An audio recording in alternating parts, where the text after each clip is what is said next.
Baik, teman-teman, rekan-rekan mahasiswa, kita akan lanjutkan ke video part 2 dalam kuliah sistem kulit dan juga organ indera.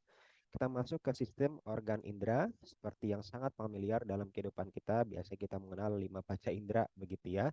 Dari penglihatan, pendengar gitu ya, pengecap ya, kemudian pembau gitu ya, dan juga bagaimana organ yang bisa merasakan sensasi yaitu di kulit kita. Baik, kita awali dari materi kita. Yang pertama kita akan membahas tentang tipe-tipe reseptor dan juga indera secara umum. Nah, kalau kita bicara reseptor sensori, ya, adalah struktur yang bisa mengenali stimulus ya, atau rangsangan yang spesifik. Ya, kemudian ketika kita bicara stimulus dan juga rangsangan, maka kita perlu reseptor. Ya, reseptor ini yang menangkap. Ya, nah beberapa reseptor itu memang terdiri dari akhiran saraf yang sederhana gitu ya. Tapi di tempat lain itu cukup kompleks gitu ya. Dia bergabung kombinasi dengan jaringan ikat, epitel, bahkan juga jaringan otot ya. Untuk apa? Untuk meningkatkan respon terhadap stimulus. Kemudian beberapa reseptor itu diklasifikasikan gitu ya agar kita lebih mudah memahami. Yang pertama berdasarkan tipe stimulus atau modalitasnya. Terdiri dari chemoreceptors, seperti namanya chemo, berarti bahan-bahan kimia, ya, mulai dari penciuman, kemudian juga pengecap, gitu ya. Thermoreceptors, dari katanya thermo, berarti reseptor terhadap suhu, yaitu panas dan dingin. Nociceptors, yaitu reseptor terhadap nyeri. Nah, ini penting sekali diingat ya, kalau kita merasakan nyeri karena ada reseptor, namanya nociceptors. Kemudian ada mechanoreceptors, ya. Mechanoreceptor ini reseptor yang menangkap aktivitas-aktivitas mekanis di dalam tubuh, ya. Kemudian yang mekanis ini ya juga sering dekat dengan reseptor pada sistem indera kita yang nanti akan kita bahas detail. Kemudian ada fotoreseptor seperti namanya ini dari foto ya, jadi dari visual ya, penglihatan, reseptor yang menangkap cahaya. Kalau kemudian berdasar distribusi reseptornya dalam tubuh, ini dibagi menjadi dua, yaitu general dan juga spesial. General, seperti yang di sini, somestetik dan juga somatosensori, tersebar di seluruh tubuh kita. Sedangkan spesial sense, nah tadi kita bahas di 5 indera spesifik organnya. Yang terakhir, dari asal stimulus itu. Yang pertama, enteroreceptors.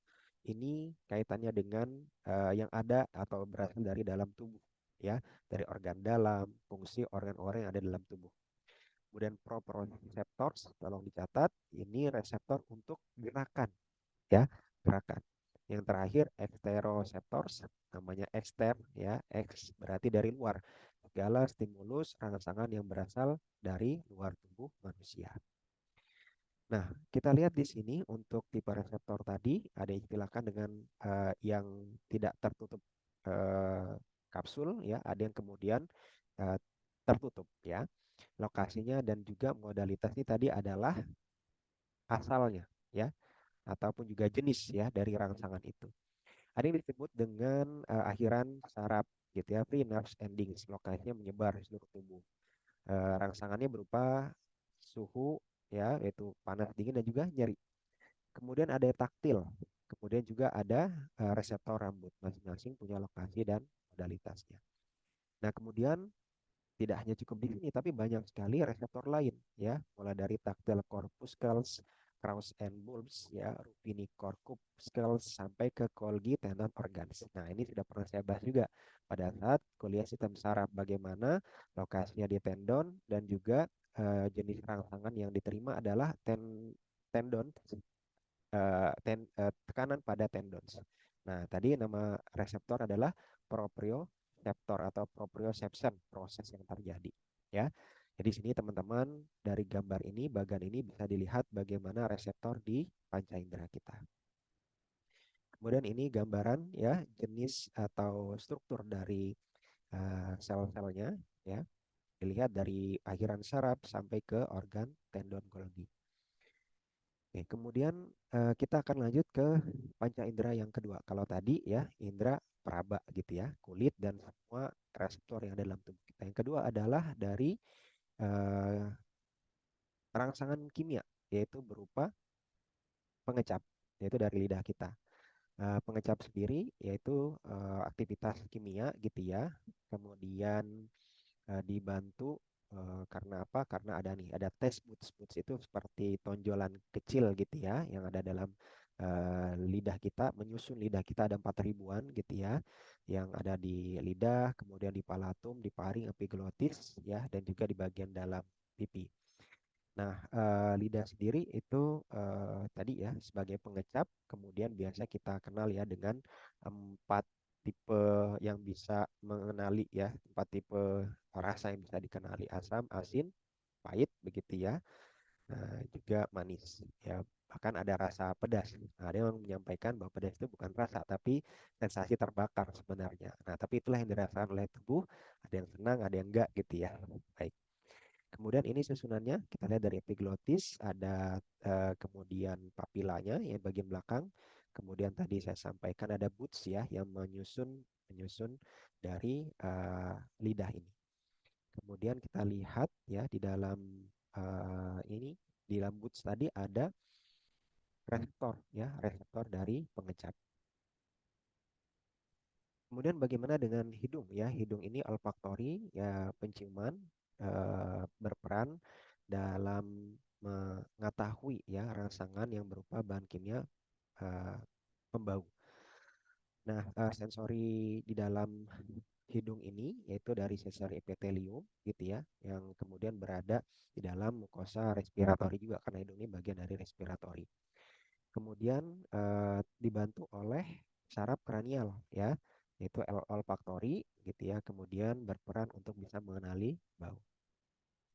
Nah, ini susunan anatominya kita lihat dari saluran olfaktori, kemudian juga akhiran dari saraf begitu ya. Kemudian kita lihat ada sel khusus yang disebut dengan sel olfaktori. Kemudian dari pendengaran kita bagi menjadi dua, yang luar dan dalam ya. Contohnya luar itu ya telinga luar ya, atau daun telinga nyebutnya. Kemudian contoh dari bagian dalam contohnya adalah membran timpani. Nah, di sini kita juga melihat auricula ya. Auricula itu bentuk luar dari telinga luar, sampai kemudian auricula inilah sebagai corong gitu ya, menangkap adanya suara masuk ke dalam telinga. Ini bagian-bagian telinga ya, kita bagi menjadi luar, bahkan ada tengah dan dalam. Luar ada auricula, helix gitu ya. Bagian tengah itu ada membran timpani ya, stapes, incus, malleus. Nah, kalau bagian dalam ada cochlea dan vestibula yang kita sering sebut dengan rumah. Kemudian yang terakhir adalah mata ya, untuk mempersepsikan ada objek ya. Mata tentu sangat penting ya, sangat banyak strukturnya untuk bisa menjaga, melindungi, dan membantu fungsi dari mata. Nah, kita lihat susunannya, teman-teman semoga bisa mengenali di mana itu kornea ya. Kemudian juga biasa kita konjungtiva ya, ada otot yang kemudian menjaga pergerakannya, termasuk kelenjar-kelenjar yang berperan. Ada kelenjar lacrimalis, kelenjar air mata, kemudian juga ada ductus salurannya untuk menyampaikan, meneruskan air mata, membersihkan dari kotoran atau debu, dan juga punya saluran ya ke dalam hidung kita. Maka kemudian ketika bersin ya, kadang mengeluarkan air mata untuk membersihkan kotoran ataupun juga saluran yang ada di sepanjang mata dan juga kaitannya dengan hidung. Baik, demikian yang dapat saya sampaikan mengakhiri kuliah ini. Semoga bermanfaat. Alhamdulillah rabbil alamin. Assalamualaikum warahmatullahi wabarakatuh.